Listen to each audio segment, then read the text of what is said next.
Emily's checking We're it out. waiting for Emily to check it out. So She just we're said live? we're live. Yay! So here we are, the DS Tech fam, back to talk about password security. And well, I know Dave has a lot to say about it, and Aaron has something to say about it. So I'm gonna shut up and let you guys talk. I'll watch the chat. Okay, and are you recording it too? I am. Okay, good. This will be live on our YouTube channel. By the way, this is a new platform I'm trying out, but you should see our website above me right here. That's where you go to get your free security assessment. And then below Aaron, down over there, the @dstech.net is how you find our YouTube channel. If you type in dstech.net in the search bar of the YouTube channel, you'll find the last few videos that we did. So take it away, Dave. All right. Just a brief little lecture here on passwords. They're your first line of defense against the bad people out in the internet world. And we had a customer wanted us to do a kind of a quick assessment of their network situation. And so we did what's called a dark web scan to see if any of their passwords associated with their email addresses from the customer are for sale on the dark web. And they had, how many, Aaron? 3 or 4? Do you remember? 4 compromises. Okay. And they were from a couple years ago, so it was nothing too alarming as long as they passed or changed their password since then.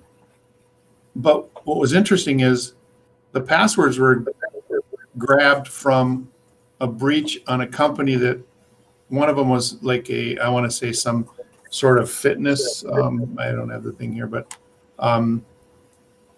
so their account was hacked through a company that they had an account with, right? They didn't hack their email, but they got their password from hacking a company, like it was some sort of fitness company, and one of the employees was a member.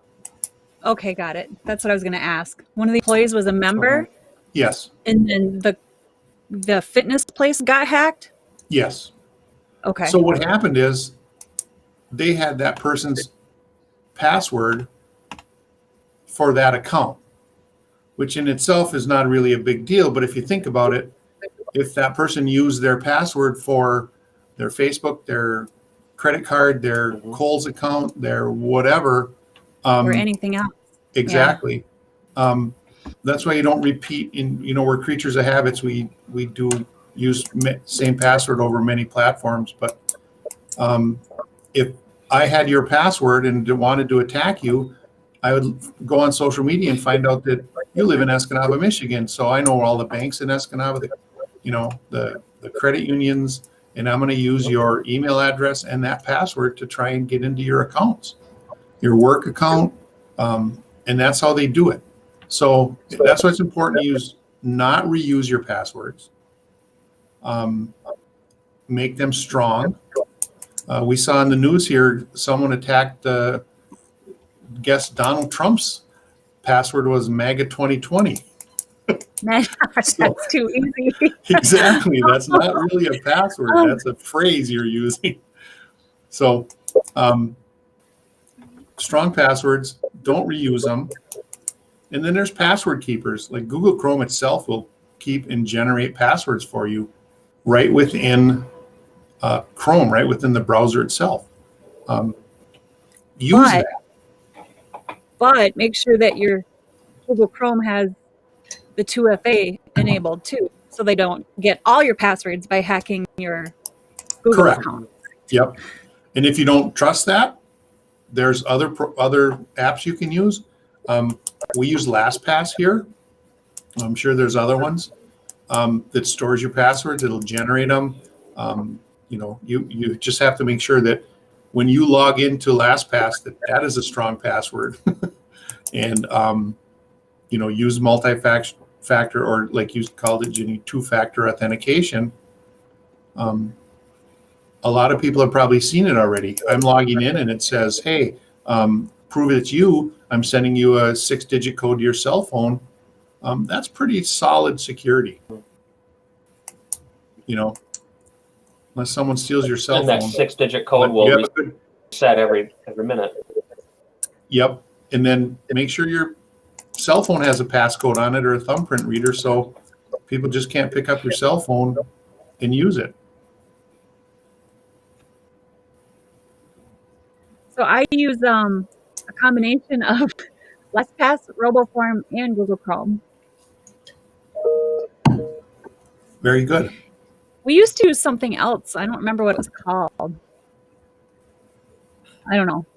But anyway. So we can use a unique password at every login, right? For every account. 2, use a password safe to, keep track of your passwords.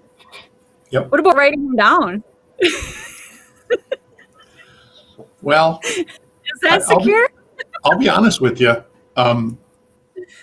I did that years ago, but it was at my home and my desk. So if someone broke into my house to steal my list of passwords, I had other problems. So, but in an office, right? In an office environment, not a good idea, right? No. Not smart. And one other last quick point I wanted to touch on was, don't share your passwords, like your Netflix account or your, whatever you have other accounts, because if I get your password on your Netflix password, I'm going to go on Facebook and see who's your brother, your family member, your kids, your parents, and I'm going to try and use those passwords on their accounts too.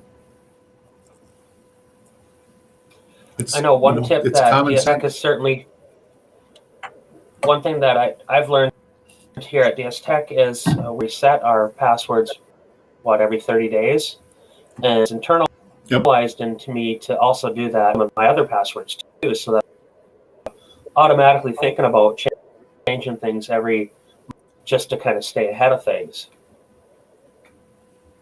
Right. Our policies drive us to that. We don't have an option. Awesome. Is that it, guys? That might be a little more difficult for home users to do,